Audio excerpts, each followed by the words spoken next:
A Frostheart's Sonne, Chapter 3. A love story iced in tradition. The grand ballroom of the Snowfall Palace buzzed with anticipation. It wasn't every day that the crown prince announced his engagement, especially not to a commoner. But then again, Leopold Frostheart, heir to the throne of Snowfall, was no ordinary prince.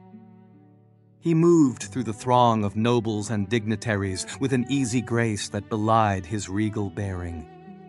His laughter, echoing through the hall, was like the chiming of ice crystals, light and infectious.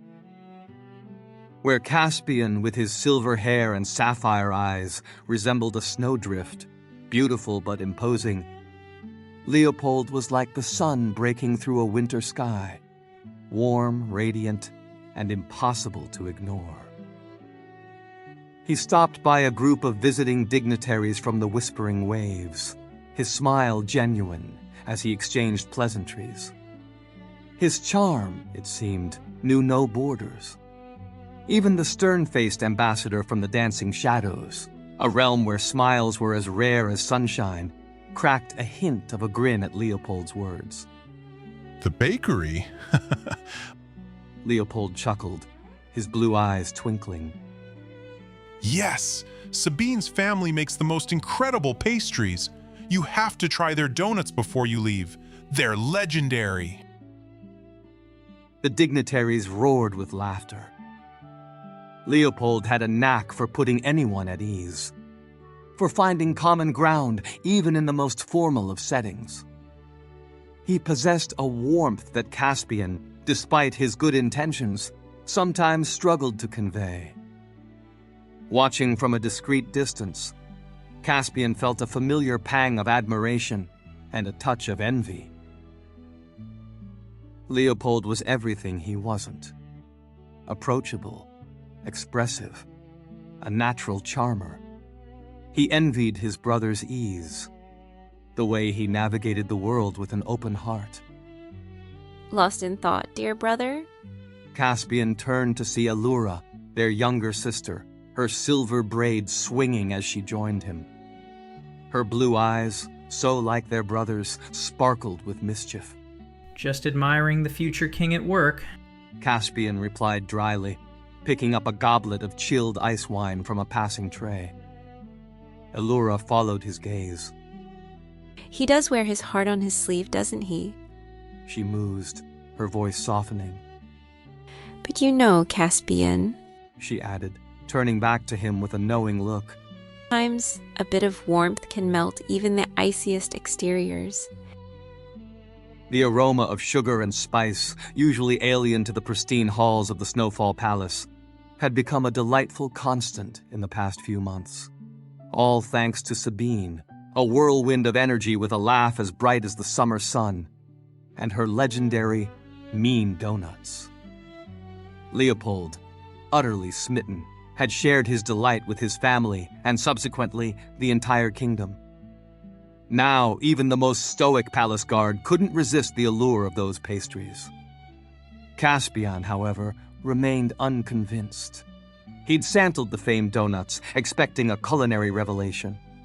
Instead, he found them ordinary. Pleasant, certainly, but not the life-altering experience Leopold painted them to be. Perhaps it was a matter of taste, he mused. Or maybe, just maybe, love had a way of making even the simplest things extraordinary. Growing up, Caspian had always seen Sabine as an integral part of their lively trio. She was the baker's daughter, with a spirit as fiery as the ovens she managed, always ready with a playful jab or a comforting word. He'd watched them grow from rambunctious children, building snow forts and engaging in snowball fights, to the couple now on the brink of a future together. He might not understand Leopold's infatuation with her donuts, but he understood the depth of his brother's love for the woman who made them. Just admit it, Caspian. Allura teased, nudging him with her elbow. You're secretly jealous that Leopold found someone who can bake him into marital bliss. She grabbed a donut from a passing tray, taking a bite with a dramatic sigh. These are truly magical. Caspian gave a wry smile. I'm happy for them, truly. Sabine will be a most spirited addition to the family. He paused, a mischievous glint entering his eyes. Although, I do worry about the future of royal banquets. Imagine a table groaning under the weight of donuts?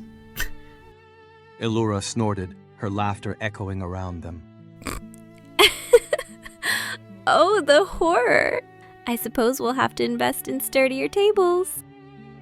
As the merriment swirled around him, Caspian found himself contemplating the upcoming change. Leopold's happiness was undeniable, and Sabine, despite her penchant for unconventional pastries, was a good-hearted woman. He genuinely wished them a lifetime of shared joy, even if he couldn't quite fathom the source of their sugary bliss. Still, a part of him, the part that had retreated behind walls of ice and guarded smiles, couldn't help but wonder, would he ever experience a love so all-consuming that even the most ordinary things, like a simple donut, could become extraordinary? And if such a love were to appear, what lengths would he go to test its authenticity, its resilience against the chilling winds of doubt that howled within him? The thought, like a snowflake landing on a frozen lake, stirred a subtle tremor within him, a faint ripple beneath the surface of his carefully crafted composure. It seemed even the coldest of hearts could dream of a warmth that melted more than just the frost. End of chapter.